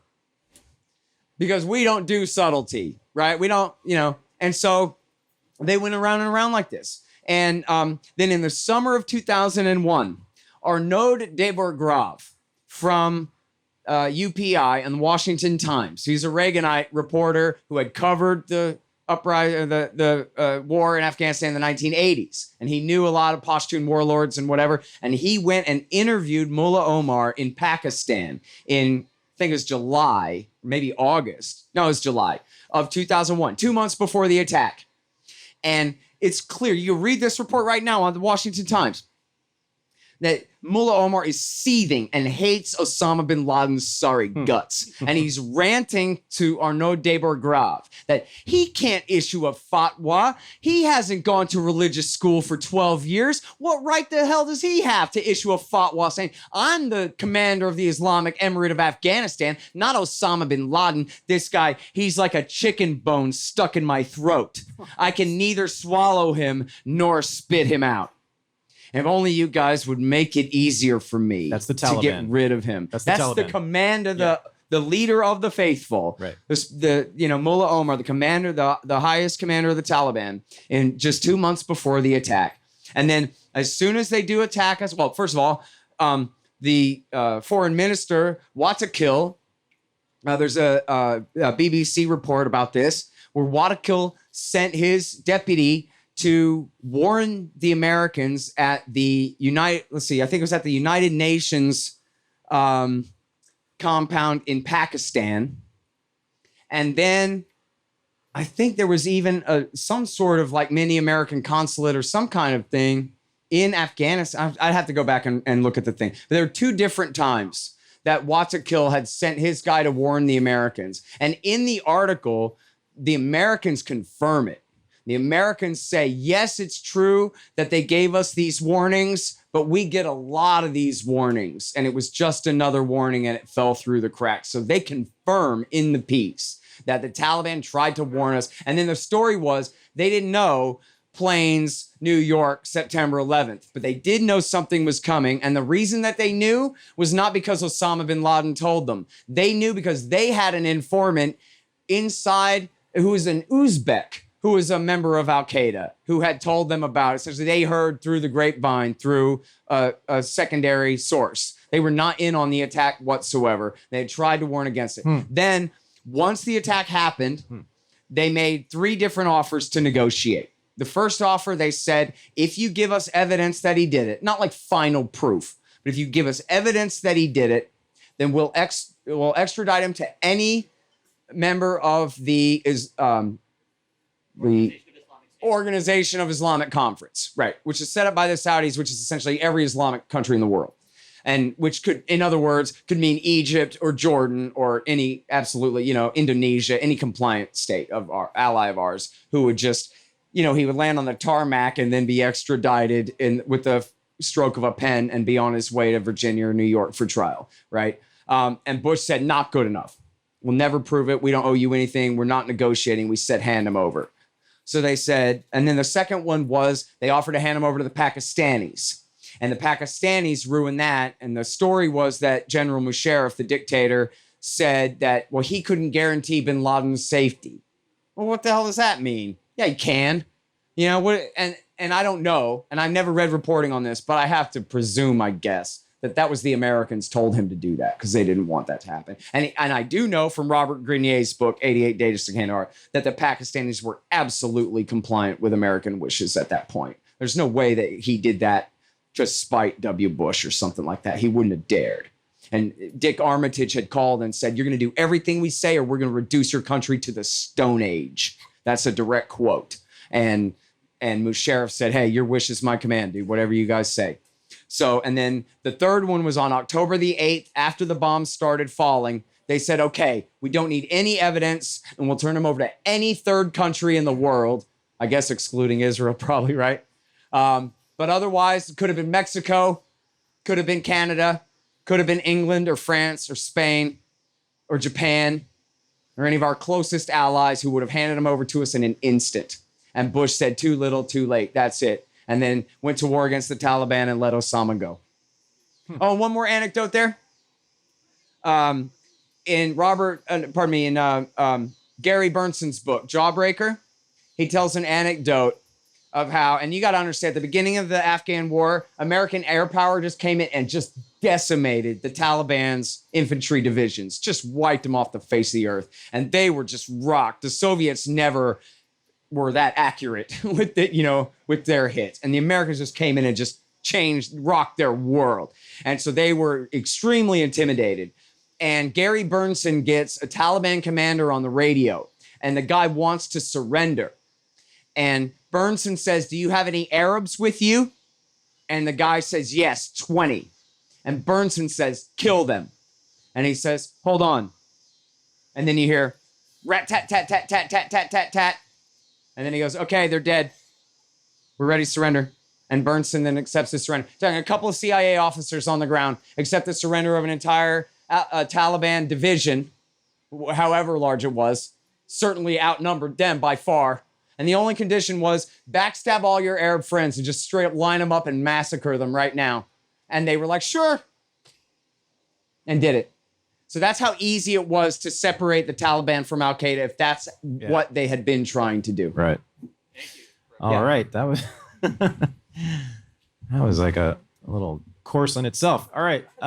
Grant. And by the way, Tora Bora's in both books. The way they let bin Laden go is in Fool's Errand and Enough Already. So we're running out of time. Sorry. So we got it. Yeah. Yeah. Like many of you, I have neocon derangement syndrome. So I've been really happy that the right has pivoted towards a more anti-interventionist position. That being said, I think the one thing which you addressed a little bit earlier is on China. They're increasingly hawkish. And I think the more concerning part is that a lot of the rhetoric to make China seem like this big threat is elevating their system as potentially being better than the American system. So ignoring the foreign policy, this is obviously related to the foreign policy, but what do you actually think is going to happen with China? People have narratives of the bull case and the, China's about to implode case. Yeah. Where do you kind of think, and how would you talk to someone who's really elevating their system and in a way to elevate them as this big foreign policy threat? Yeah, great question. I mean, the first thing I think of whenever I hear that stuff is chapter 14 of the Libertarian Manifesto, War and Foreign Policy by Murray Rothbard, where he begins by saying, why do the conservatives think time is on the Soviet Union's side? Don't you know they're communists? And don't you know that communism is stupid? It doesn't work. And all the hawks were predicting at the time that the Soviet Union, their economy is going to outpass ours any day now. And they're going to rule the world forever. They cease to exist a decade later, right? And I mean, poof, vanished. And so, I mean, the problem is, right, is conservatives don't understand economics, so they'd be libertarians. So they're essentially, they side with capitalists, but only in a football team kind of way. They don't understand why you need prices in order to effectively and efficiently distribute your goods and services or whatever. They already lost that conversation. And so they're willing to presume, I forgot, it's Douglas Adams or not Douglas Adams, but the other hilarious writer from Tom Robbins. I think it was Tom Robbins wrote a book Fiction? Yeah. where he talked about how nobody knows what's going on inside Red China. So the presumption is they're growing super soldiers, hundreds of millions of them, and they're genetically engineering them to only be a foot tall, so they only consume this many calories a day, but they can still wield around and do other. And it's just people just using their imagination. But meanwhile, like as he was writing, that was during the Cultural Revolution when they were just laying down, dying of starvation, right? And when I was on the Tim Pool show, I'm always kicking myself for this because Tim Pool said to me that in America they have elections so often the plans change every 4 years or 8 years or something. So we don't have a chance to like really figure out what we're doing. But in China, they have this continuity in power, so they can come up with these long-term plans.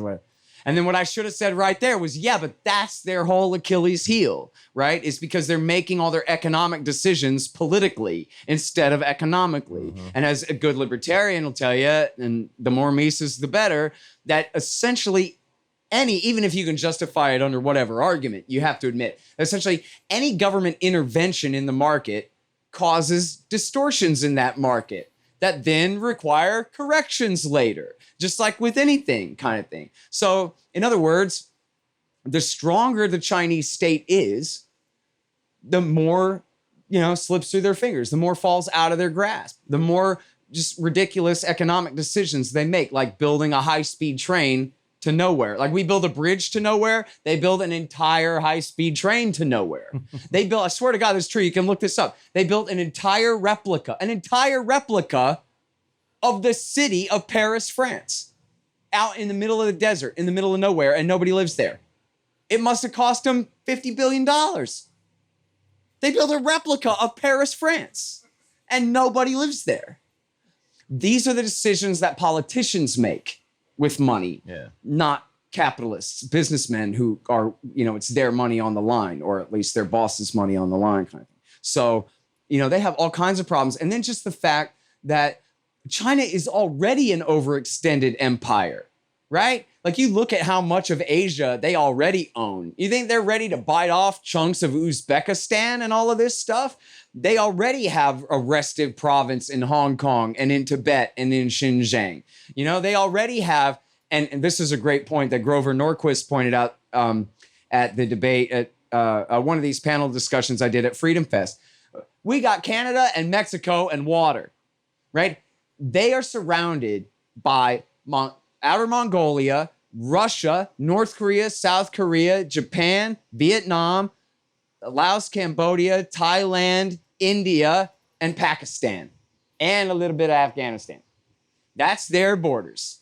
And they got to have a foreign policy for every one of them sons of bitches just to keep things steady, right? So it's just science fiction to say, oh yeah, no, the big red dragon is about to bite off a giant chunk of Asia. They're about to roll, they're about to sail right into Japan, and then we're next.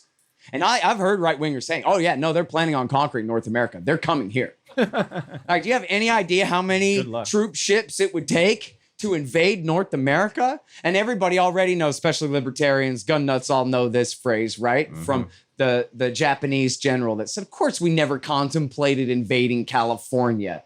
There would be a rifle behind every blade of grass. Oh. You can't take, hell, they couldn't get past Long Beach.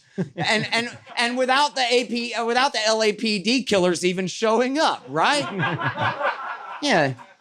Deal with the gang south of the 10. Good luck, man. Got the Crips, Bloods, and White Fence, and these guys out here are gonna kick y'all's ass. And meanwhile, they wouldn't even be able to get near Hawaii before they sank to the bottom of the sea. The Americans would pick them off like chocolate-covered cherries. Totally. Right? So this whole thing is just make-believe. It's fun to have an enemy. You know, my mom told me a long time ago, I usually don't talk about my family, so my mom told me a long time ago, we were talking about how the right wing is so afraid of the Muslims. And she's like, look, these are the same people who were afraid of black girls learning how to read at school. These are the same people who thought that the Russians were going to invade and conquer the United States of America. They're the same people who are afraid of everything. You know, they love being afraid. They ain't afraid of no germ, but they're terrified of vaccines or whatever it is. You know, on Tuesday, they're afraid of this, and on Wednesday, they're afraid of that. And if orders come down from on high that people who lean right are supposed to be afraid of China, then I guess they'll be afraid, you know? And it is fun, right? It's exciting. To have an enemy? Sure. To have an enemy. I love it. I have many. I just want to know why. And especially after patrolling the Taliban in their own neighborhoods for the last 20 years, at least the Chinese have ships and shit, you know? Hotep Jesus. I want to know why you chose Middle East as a focus. And maybe I'm wrong. What other subjects do you focus on in this lane as well that you study? And I think because you've selected that, it's probably important or paramount to you. And I was wondering like why you found it important to discuss Middle East. Yeah. Or what other things you find more important to discuss. Yeah. Well, I mean, I'm really like this in the first place because of Waco. And I mean, I already was an anti-government extremist. I hated cops since I was a little kid because I'm a skater. And this is all just one big vendetta playing out from 1987. But then, yeah, you know, Waco was a real big one for me. And what happened one time in my cab, I lost an argument about Waco to a guy because he knew a bunch of details that I didn't know, even though he was totally evil and wrong and horrible and on the side of the cops. At least as far as his friends in the cab were concerned, he won the fight and I lost it. And that really pissed me off. And I decided that wasn't going to happen again. So then I read about 5 books about Waco and I haven't lost any arguments about Waco since then. But then I was like, oh, that was actually pretty easy to read 5 or 6 books about Waco and remember every single detail in them. So like, maybe I could apply this to other topics, you know, and then I guess I learned about Iran-Contra. I read Leslie Coburn's book, Andrew Coburn's wife's great book, Out of Control, about Iran-Contra, and that was a real good one. And this is all includes Ronald Reagan pushing dope, which this was a big one for me because I grew up in the 1980s and the whole just say no thing and all that, and the entire drug war and the gang wars, the Crips and the Bloods, and all the crack cocaine and everything in LA was such a huge topic. And then to find out that it was literally the Reaganites who were, at the same time they're cracking down on the enforcement, they're flooding in the supply of this and just destroying South LA, and then it's spread on throughout the country. And it's like, are you kidding me? It's Ronald Reagan, his Contras are the ones doing this. And then right after Bill Clinton was elected, but before he was sworn into office, I saw one of them charts of all the members of the Bilderbergers and stuff. And there's Bill Clinton, the governor, the boy from Hope, they call him, the governor of Arkansas. But look, he's a member of the Trilateral Commission and the Council on Foreign Relations and the Bilderberg. And I get it. This guy's not from Arkansas. This guy's from Wall Street. This is a put on. And very quickly after that, some of the guys like Terry Reid, who were involved in selling cocaine for Ronald Reagan, started coming forward and saying, yeah, we were selling it and transporting it and shipping it through Bill Clinton's Arkansas. And he was part of this whole thing. So I got, before Bill Clinton was even sworn in, I got it real quick that, I get it. What's so bad about this guy is that he actually works for the George Bush he just defeated. And that everything around me is not all what it seems to be. And certainly I can't trust any of it. And then, no shit, 6 weeks later, they murdered all the Branch Davidians, right? And 6 weeks fucking later, they killed them all. And then 2 years after that, McVeigh and his 10 friends blew up Oklahoma City, and the FBI let 8 of them get away with it because they were all FBI undercover informants, and they had every opportunity in the world to stop that attack before it happened, and it failed to do it. And then they covered that up. And that, to me, was just, I still kind of am puzzled at just how able they were to get people to just say, there is no John Doe 2.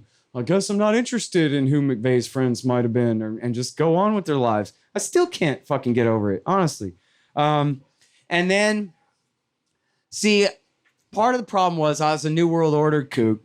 I was like a pretty smart New World Order kook for a New World Order kook. So I kept making predictions and they kept coming true. Like, for example, I think I was telling Chris this last night. When I was a junior in high school in 1994, they announced that George W. Bush was running for governor of Texas. And that day, I told my math teacher, you see what's going on here. They're running Jeb in Florida and Junior in Texas.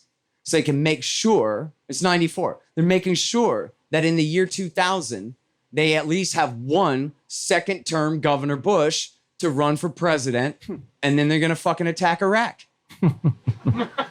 What? And that was the day they announced he was running for president, because I just like sussed this shit out. And then, of course, that's exactly right. And in fact, this is, I think, if I remember right, my very original exposure to William Kristol was William Kristol on TV saying, well, of course, if Governor Bush becomes the president, he'll have to do a regime change against Saddam Hussein in Iraq because he won't be able to deal with the possibility that he, like his father, could be unelected after only 4 years and leaving Saddam Hussein in the chair. So not only is he going to have to attack Iraq, it's going to have to be in his first term. And I says, I don't know who this Kristol guy is, but that's exactly right. I buy that argument 100%. That's exactly, there's no chance he won't attack Iraq in his first term. And then he didn't get elected for another 6 years. So I spent 6 years going, they're going to throw the election in 96, which they did. And then they're going to give it to W. Bush, because Jeb lost his first run for governor. And then they're going to give it to W. Bush in 2000. And then I was a New World Order kook, and I was a 9/11 truther before it happened. I said they're going to let there be a massive terrorist attack, and that'll be the excuse. And then they'll go to Iraq. And I figured that shit out 6 years before it happened, just by What? Inductive logic. Is that what they call that? College boy? I don't care. It's impressive. So, and it sucks though, kind of, because it kept me a kook when I really shouldn't have been, right? Like, so in 1999, Bill Clinton went around, disregarded the United Nations Security Council and bombed Kosovo with NATO, or bombed Serbia to break off Kosovo. Well, he did that over Russia's dead body, right? There was nothing that Vladimir Putin could do to stop him from doing it. And he was essentially telling him, screw you, I'm doing this anyway. To Yeltsin. And I should have known then that, well, there goes this whole New World Order thing where they're going to bring Russia into NATO, where we're going to have a one world government under the United Nations and all that. That's bullshit. It obviously is not true at the very latest by 99.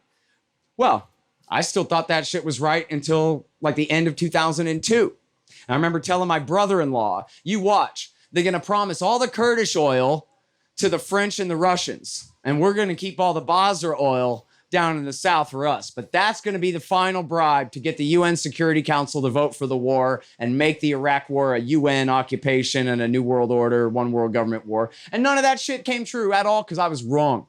And because Dick Cheney didn't believe in that one world government, United Nations stuff at all. He said, we got the National Security Council. We don't need advice or input from anybody else. We're going to do exactly whatever the hell we want. And And so I should have figured out sooner. See, I guess the New World Order narrative was the right-wing patriots like the Reaganites. They pretend that they're not UN lovers, but really it's all they are building it slowly in the background anyway or whatever. It's really the opposite of that. The real mission is American hegemony. And then they fly the baby blue flag to get the liberal humanitarian interventionists on board and all that. But it's the other way from the way I had learned it from the Birchers in the 90s. And Dick Cheney made that very clear, I think. I don't think you answered his question, though. What was it, though?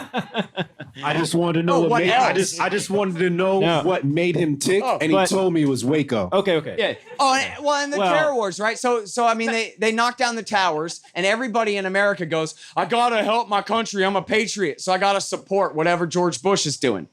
And I was one of few saying, I'm just not buying that, not for 1 minute. And I had a little pirate radio show, and I thought it's my job to tell people what the truth is. And I had already been on the radio since 98. So that was already my thing. But then, I started reading antiwar.com every single day. Yeah. And as certainly between September 11th and the first few months of Iraq War II is the biggest thing in America. It's the only thing anybody talked about or cared about or whatever. And it was all wrong. And so the very few people who were willing to say it really needed to say it, And so I was one of the few there. Outstanding. I didn't know a lot of that. That was great. Finally. Oh, and then I started reading Raimondo. And I was like, man. Justin. Fuck, I wish everybody would read this guy. We'd be living in a different world, man. Everybody should read Justin Raimondo's column on September 12th. That's, to me, maybe... Everybody should read all of Justin Raimondo's columns through 2013. Yeah, but that column right there is one of the most heroic things I've ever seen. And Justin Raimondo was a fucking asshole. He was horrible. And he was directly an asshole to me, even though he also loved me sometimes. Me Very too. strange guy. Me too. I was his right-hand man for 10 years. He's an asshole to me too. Yeah. It's fine. But he's great. But he's like a big gay Archie Bunker is what he was. You think the guy up here earlier was a gay right-winger? No. Oh, yeah. Raimondo was Pat Buchanan, only with cocks. Yeah. Yeah. And he liked to make fun of me for being a girly boy too, which was hilarious. But anyway, this has to be the last one I've been told by the authorities. Sorry. Okay. How about conscription, the draft? Okay. Now, about 50 years ago, we took guys, drug them in against their will, gave them a few months training, handed them a gun, sent them to the front lines. They fought. Now we have this all-volunteer military with high tech, lots of training, very professional. And every year, every term of Congress, we get the bill introduced to reinstate the draft and start drafting people, even though there's no official war going on.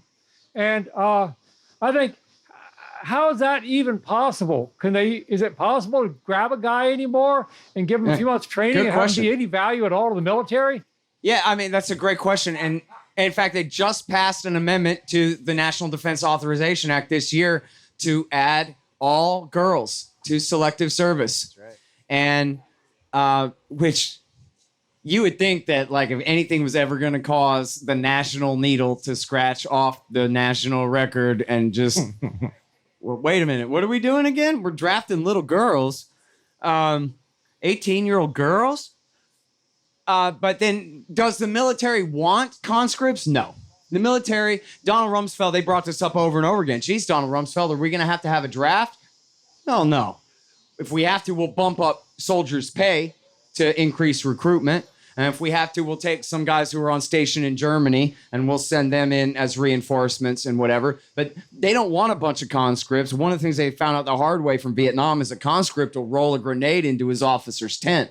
And in fact, I've been told by Vietnam veterans my whole life that that's what ended the Vietnam War. All the different stab-in-the-back theories about Walter Cronkite and the goddamn liberals and Democrats, it was privates and specialists killing their captains that ended the Vietnam War. We cannot proceed this way. We're not going out on patrol. Somebody's going to die today, and it's going to be you, not me.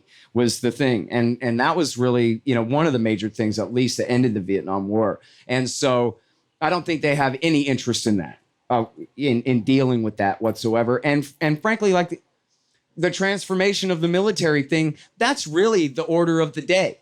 right? This whole thing where W. Bush sends in the entire Marine Corps and the 3rd Infantry Division and 150,000 men to occupy Iraq, that really is an aberration. And you saw just absolutely how disastrous it was. So I'm not saying that there's no chance of a large-scale war. Like, for example, the Israelis could probably connive a way to get us into a war with Iran. And if it became like a real-ass war, we had to march on Tehran and all those things, it would take a massive land army to accomplish that. So it is conceivable, I guess, that they would try to go that far. And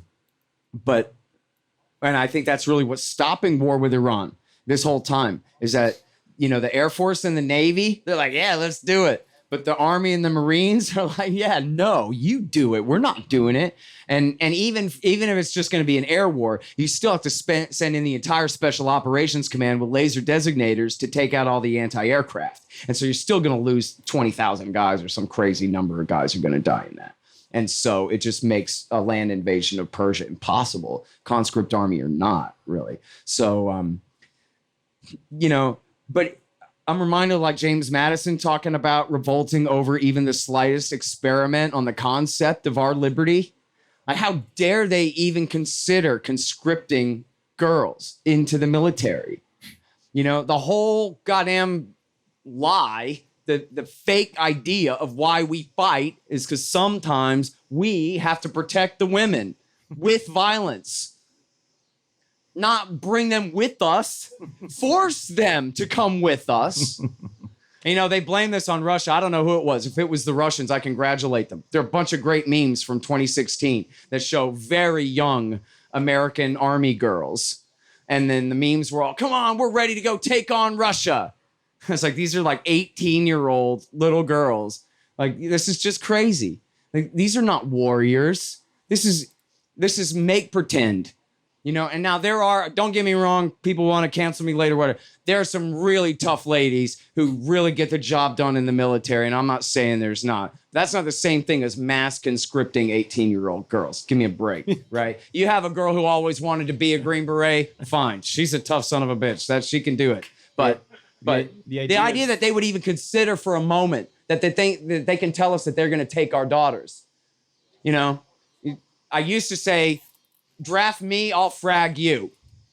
But now it's draft my kid and I'll frag you. Mm-hmm. And honestly, I dare anyone to try it. Mm-hmm. I'm for the non-aggression principle. I'm not a pacifist.